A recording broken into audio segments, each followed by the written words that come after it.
Seguimos pues en nuestro tema número 5. Habíamos visto en el segmento anterior los requisitos del 640, en la competencia de domicilio del juez competente, previsto en el 641, la incidencia del 643 y los requisitos del libelo de lo que debe realizar el juez, la facultad legal que él tiene desde el punto de vista oficioso de aplicar el despacho saneador y devolver por auto razonado el libelo de demanda al actor. Quedaba el 643 que decía que el juez también debía revisar las pruebas escritas del derecho que se alega que están sustentados en el artículo 644. No se compliquen mucho con estas que se llaman pruebas suficientes que dice el ordenal segundo. La prueba escrita del derecho que se alega. Esto es, primero, es una instrumental. Toda prueba instrumental contiene un documento. Pero en realidad viene siendo lo mismo que el artículo 340 del Código de Procedimiento en su normal quinto, que estudiaron ustedes los requisitos del libelo. Los requisitos del libelo, en el ordenal quinto dice el documento fundamental de la acción donde el actor basa su pretensión. Bueno, si ustedes leen el 644, son los documentos fundamentales que el legislador, repito, por ser una copia del derecho español, lo llama pruebas escritas. ¿Okay? Son ayudas, son documentales, y fíjense bien el término que usa el 340 ordinal quinto. El documento fundamental de la demanda. Bueno, esto es igualito, esos son los documentos fundamentales. Está hablando de unos documentales. Dice el 644 que son pruebas suficientes para decirlo o decirlo de una mejor manera para que no se complique.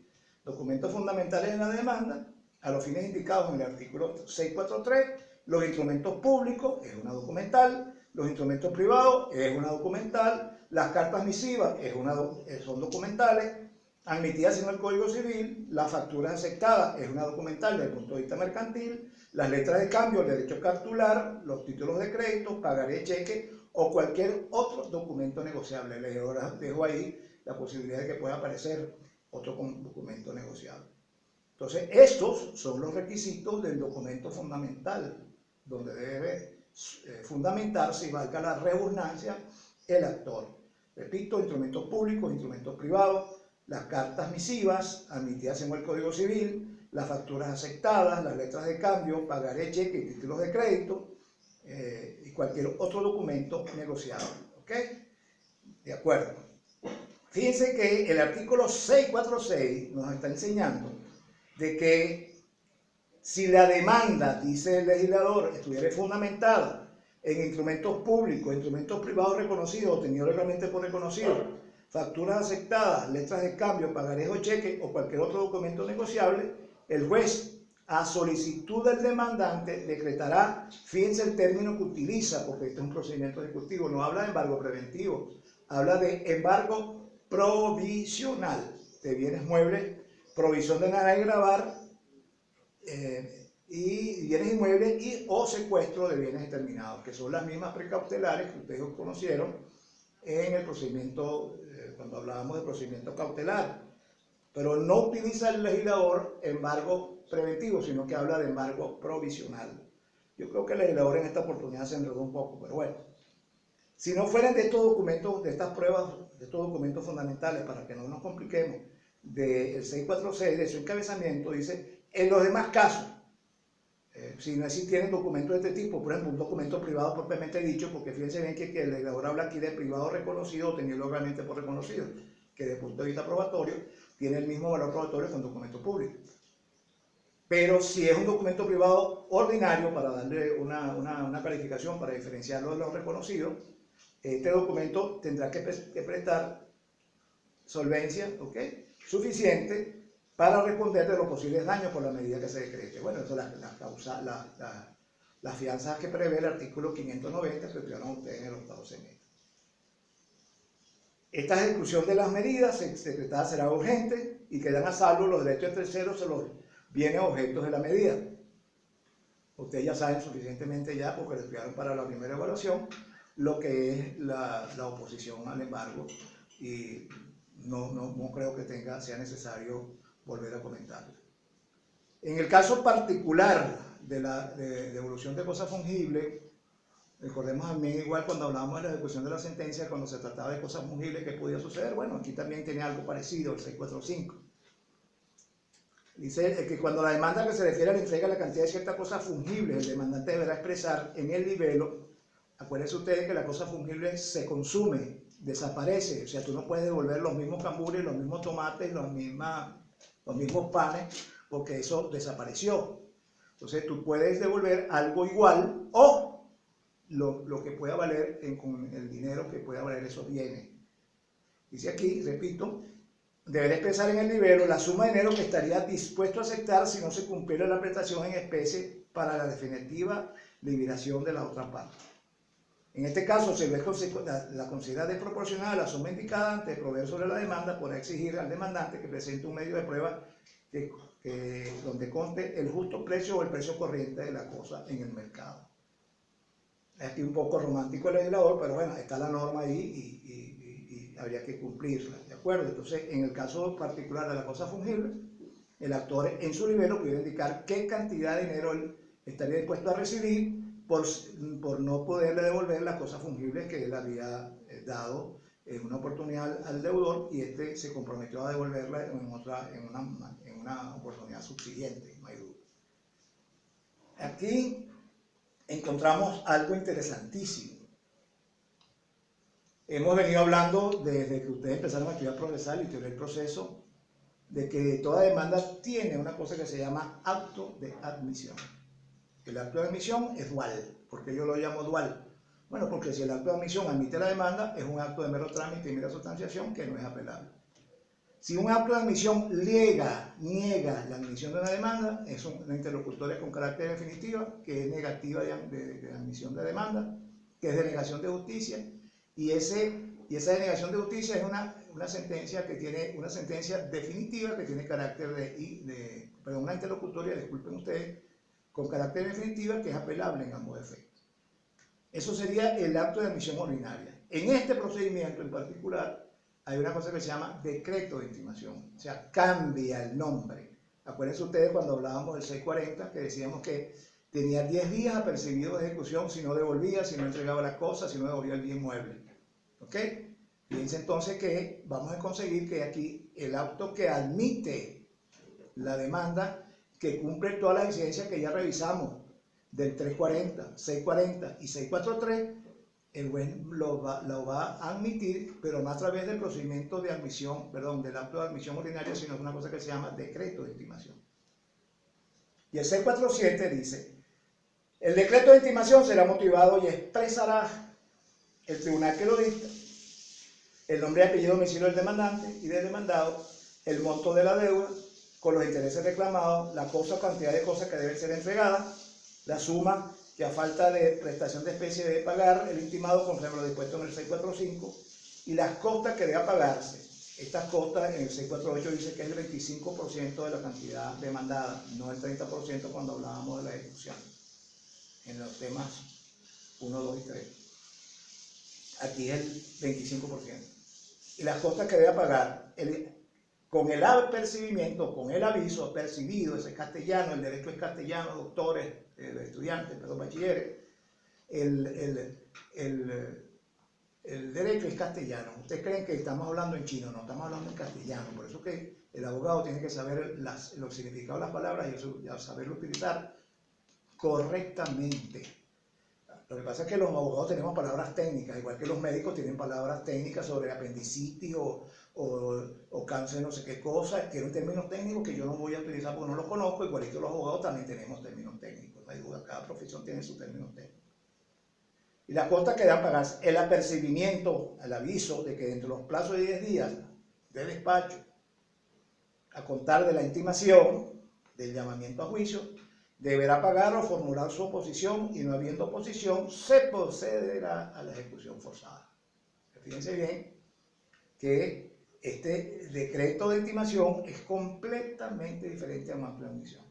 Fíjense que es casi una sentencia. ¿Por qué? Nombre de actor, nombre del demandado, monto de la deuda, los intereses reclamados, las cosas que hay que devolver, la suma que a falta de ella, si es una cosa fungible que desea percibir o quiere recibir el actor, las costas de una vez calculadas ya, en vez de al 30 al 25%, ¿ok? Y que diciéndole, usted tiene 10 días de despacho después de intimado para que pague o devuelva las cosas fungibles o las cosas muebles. De no hacerlo, se procederá a ejecución forzosa. Fíjense bien, porque es menester que ustedes aprendan primero por supuesto, el orden lógico de los temas de ejecución de sentencia para que después puedan comprender la vía ejecutiva, puedan comprender este procedimiento por intimación. Hay duda de que este acto de admisión, este decreto de intimación es sumamente peligroso. ¿Por qué? Porque si yo te logro intimar, tú tienes 10 días o para oponerte, que está previsto aquí en el 651, o para pagar. Muchas veces que se promulgaba el código, muchos abogados que no conocían el contenido del código de procedimiento, lamentablemente no supieron conocer o no se preocuparon por conocer el procedimiento y sus clientes fueron ejecutados en forma forzosa creyendo que para los abogados no te preocupes, que eso es un embargo preventivo, no te preocupes que nos oponemos y lo resolvemos. Cuando llegó el expediente vieron que era un procedimiento por intimación que no era conocido por la mayoría de los abogados en el año 1987. La intimación en el 649 dice que el secretario del tribunal compulsará copia. Igualmente, ¿qué es compulsa? Busquen el diccionario, bachiller. Compulsa es copia, con la diferencia que usamos el término compulsa para darle un carácter técnico. Y la compulsa es una copia del libelo y del acto de admisión que debe certificar el juez. Y ese conjunto de cosas, que es el acto de admisión, la demanda, el acto de admisión y la boleta de citación, se entiende que es una compulsa en el término forense, en el término ordinario de los tribunales civiles, no penales, por supuesto. Entonces, compulsará la copia de la demanda y el decreto de intimación y la entregará al alguacil para que practique. Fíjense que el legislador se equivoca, dice citación, deberá decir intimación. Personal del demandado, la forma prevista en el artículo 218 de este código. Por eso, esta figura es que el legislador dice que licitación e intimación, los magistrados de sala civil dicen que intimación y citación es lo mismo. No es lo mismo. La intimación no puede ser tácita. Porque si en este procedimiento monitorio está presente en alguna actuación en la parte demandada y es intimado, está listo, porque en 10 días no sabe que lo van a ejecutar. Entonces, no puede ser lo mismo intimación que citación. Citación existe, repito, la citación presunta, la intimación no puede ser presunta. La citación por carteles. Bueno, si buscar el demandado y no se encontrarle, el alguacil se la da cuenta al juez, expresando la dirección o lugares que lo haya solicitado y esta dispondrá dentro del tercer día siguiente que el secretario del tribunal fije en la puerta de la casa de habitación del intimado o la de su oficina o negocio, si fueran reconocidas y aparecieran en los autos, un cartel que contenga la revisión íntima del decreto de intimación. Cuando ustedes en derecho procesal en el semestre pasado estudiaron la citación, lo que se fija en la puerta del inmueble del demandado, cuando no se logra la citación personal, es una boleta de citación. Fíjense que diferente es que aquí lo que se va a fijar es el cartel que contiene el decreto de intimación. Entonces son cosas diferentes, para seguir insistiendo en lo que yo mantengo. Otro cartel igual se publicará por la prensa en un diario de la mayor circulación de la localidad que indicará expresamente al juez durante 30 días, una vez por semana.